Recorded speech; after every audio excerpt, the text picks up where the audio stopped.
If she wanted both of us, we weren't going to hold back. The celibate ship had sailed. "I can walk, you know," Jill said as I followed Porter through his house and into his bedroom. I'd scooped her from the SUV and tossed her over my shoulder, bare ass in the air. I held her upper thighs tight so she wouldn't fall. With my free hand, I gave her a light spank. She giggled, which made me smile, and I had to admit, feel ridiculously like a Neanderthal. It was the closest thing to grabbing her hair and dragging her deep into my cave. It had been a long time since I'd felt like this. I'd felt giddy like a 7th grader when Jill had said she wanted to date. When I got my head around Porter and I claiming her together, I became hopeful. I'd been patient, biding my time as we let her work through it all in her head. But there'd always been a niggling doubt that she'd choose to be with Porter. And only Porter. It had been a rough year with my father dying. My brother Carson ran the ranch, and I lived there too. When I'd been a deputy, it hadn't been too hard to work both the land and the law. But being elected sheriff, Carson knew my focus was elsewhere.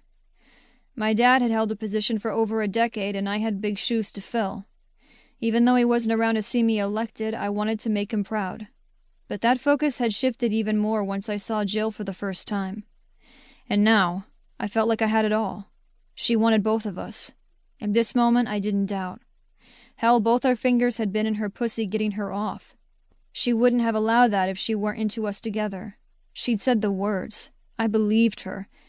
But a double finger fuck had now tossed bare-assed over my shoulder? Oh yeah.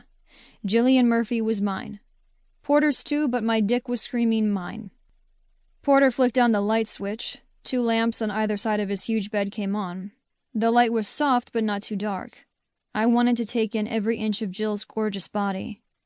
He turned and his eyes flared, taking in her upturned ass. No doubt he could see her pussy, even with her thighs pressed together. And what she said in the SUV? Oh, she was going to rid herself of any pussy hang-ups before the night was over. So she didn't have a little porn star pussy, all pale pink and hidden between a tight slit. Each woman was different, and Jill's was as unique as she was. The darker color, the full lips, even the way her clit was always exposed. Didn't she know that was the best way? I could drop to my knees and flick that clit with tongue without going hunting. And those full lips? Fuck yes, they'd wrap around my dick. And there was more to lick, more to get covered in all that sweet sticky honey. Shit. More pre-cum spurted from me. Lowering her to the ground, I held onto her arm until she got her bearings, then opened the button on my jeans and lowered the zipper. I sighed, my dick thankful for the room. She stood before me, watched. I arched a brow and tucked a finger beneath the hem of her soft shirt. Off. Porter moved to stand behind her, and she lifted it over her head. He helped her work it off her arms, then dropped it to the floor. No fucking bra. I had to close my eyes for a moment at the sight of her. I wasn't going to last. Sheer perfection. She was so much smaller than either of us. Dainty even. Her breasts were full, not a handful, but plump teardrops. Her nipples were large and tightened, being exposed to the cooler air. And lower between her thighs, her gorgeous pussy. She wasn't bare like some women went for these days, but shaved, so that there was a small dark thatch trimmed short, above those plum-toned lower lips. She looked so fucking natural, so real. "Have you ever done this before?" she asked, glancing up at the both of us. Porter tilted his head. "You mean a threesome?" She nodded. I couldn't have a conversation while the woman of my dreams stood before me, naked. So I reached out, cupped a breast, tested its weight, softness, the stiff peak. Her breath came out in a breathy exhale, and Porter matched my movements with his own hand.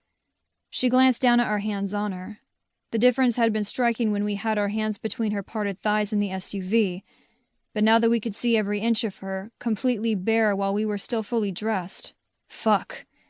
"No," he said. "You?" She gave a little laugh, but it turned into a whimper when I tugged on her nipple. Those pink tips were remarkably sensitive.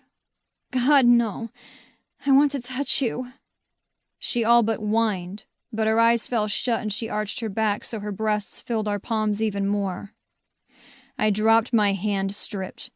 When I almost tipped over, tugging off my boot, her laughter filled the room. I moved to sit on the ottoman that went with a big, comfortable chair to work it off.